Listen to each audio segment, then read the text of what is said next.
joining a trading bloc are positive. In fact, there's something called trade diversion that can occur when a country joins a trading bloc. And to illustrate this point, let's move on to our next case study, which looks at how Australia suffered when the UK joined the European Economic Community.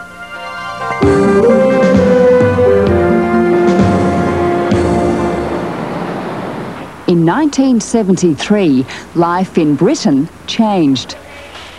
Prices of agricultural products increased sharply. It cost families more to keep food on the table. Do you want a sausage, Richard? It wasn't an accident. A government decision pushed prices up. Britain turned away from cheaper produce from its former colony, Australia.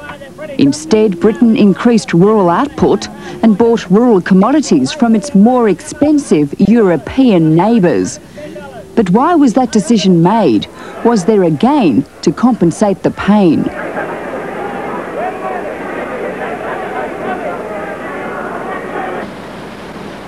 Britain's trading relationship with Australia was bound by the apron strings of empire.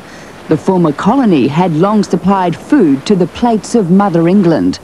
In 1950, a third of Australia's exports landed in Britain. But in 1973, those apron strings were cut.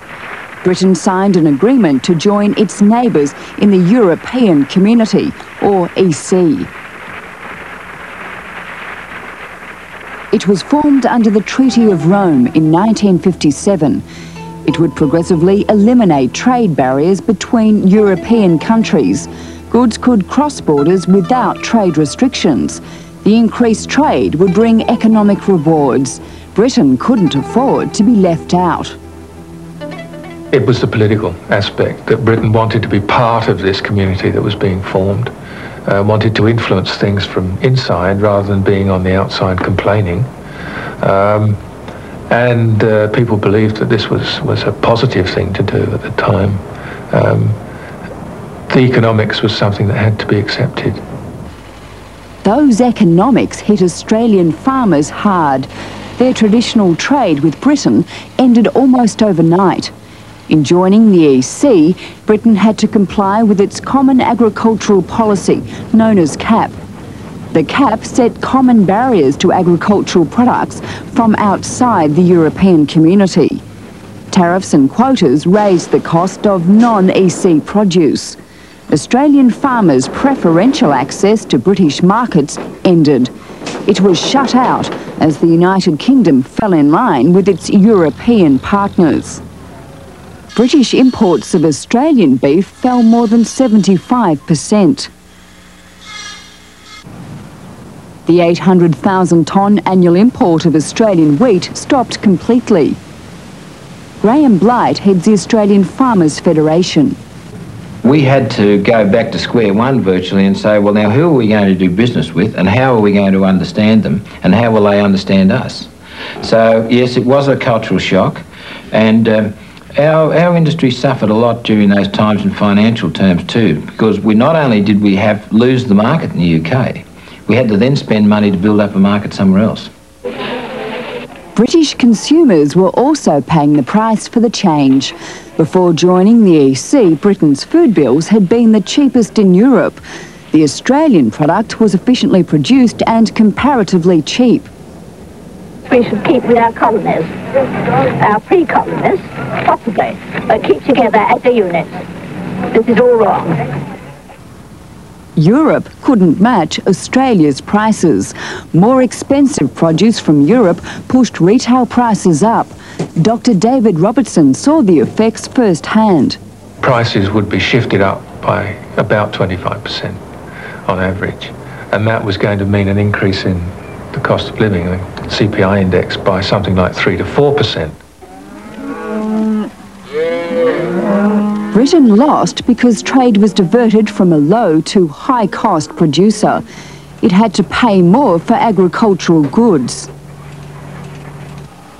But that's only one side of the equation.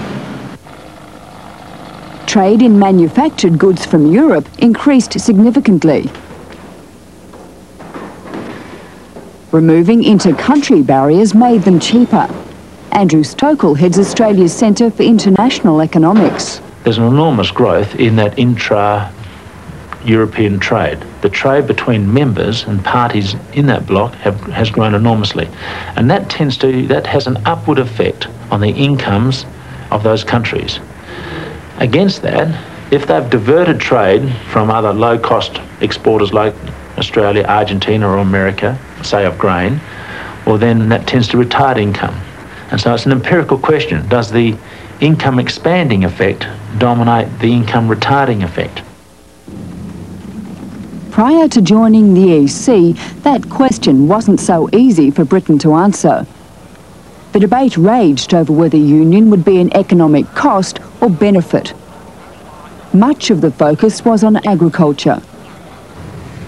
Analysis later showed that British consumers and Australian farmers suffered through trade diversion.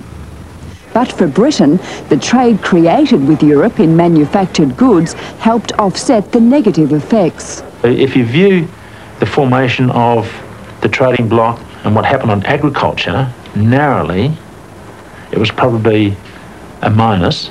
If you view it, and it definitely was a minus, if you view it in terms of where Europe has gradually been going as a step towards greater and greater harmonisation, right? And there's been no real evidence of the external barriers to trade rising by Europe, well then that trade bloc's probably been a good thing. The complex nature of the analysis means there are no hard and fast rules to determine if a bloc is economically good or bad. But an integral factor is what happens to the common external barriers and what effect that has on trade. Even if external barriers don't rise, trade is diverted. But if they do rise, that diversion is accentuated. When Britain joined the EC, British food shoppers and Australian farmers were clear losers. But as Britain found, even if some trade is diverted, trade created by the removal of internal barriers between bloc countries can compensate. It becomes a question of weighing the good against the bad.